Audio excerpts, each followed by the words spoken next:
Maintenant, je parle à une daronne et tout avec ses enfants. Je lui demande les origines de ses enfants. Et tout, et je lui dis, ouais, tout, le daron, il est de quelle origine, machin, nanana, parce que c'était métis, les enfants.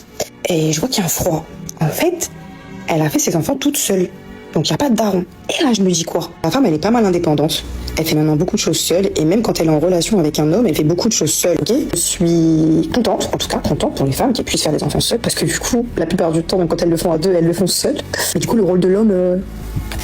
Mesdames, cette vidéo va énerver beaucoup d'entre vous, mais celles d'entre vous qui réussiront à dépasser l'émotion immédiate pour comprendre le fond du message, respect déjà à vous. Parfois, vous êtes blessé jusqu'au plus profond de vous et quand vous n'allez pas bien, au lieu de guérir, vous préférez que tout le monde autour de vous souffre aussi. Parce que c'est de là que naissent des discours qui vont jusqu'à dire qu'un père n'est pas important pour un enfant. Comment, en tant qu'espèce humaine, nous en sommes arrivés là, à imaginer qu'on peut se passer de la moitié de la construction d'un être humain? C'est rare que vous entendrez un homme dire qu'une mère n'est pas nécessaire pour un enfant, parce que biologiquement, psychologiquement, spirituellement, ça n'a aucun sens. Oui, il y a des hommes absents. Oui, il y a des pères médiocres. Ce n'est pas une raison pour transformer votre blessure en vérité universelle. Ce n'est pas parce que vous avez échoué avec un homme que vous décidez de convaincre toutes les femmes que les hommes ne servent à rien. Freud et sa fille Anna avaient déjà mis les mots là-dessus. Ils ont parlé de cette stratégie inconsciente qu'on utilise pour éviter d'affronter une douleur trop grande. Et quand j'entends une femme sous-entendre que le père n'est pas important pour un enfant, je reconnais plusieurs de ces mécanismes. Ça peut être le déni, ça peut être une rationalisation quand on invente des explications qui semblent logiques pour justifier un échec. Ça peut être de la projection quand on transfère sa vertu personnelle et qu'on l'impose à d'autres femmes comme si son expérience allait devenir une vérité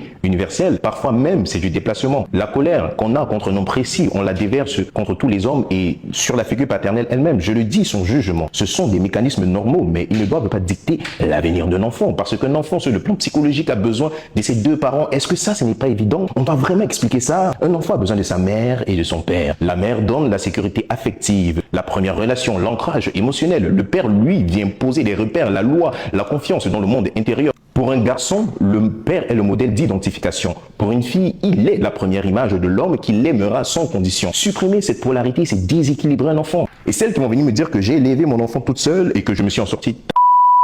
Va sur internet regarder des statistiques sur des enfants élevés son père. Et je ne dis pas ça pour nous dédouaner, nous les hommes, mais peut-être il serait préférable de dire que les hommes ne servent à rien pour moi en tant que femme dans ma propre vie amoureuse et s'arrêter là. Est-ce que l'enfant t'a dit que son père ne lui sert à rien?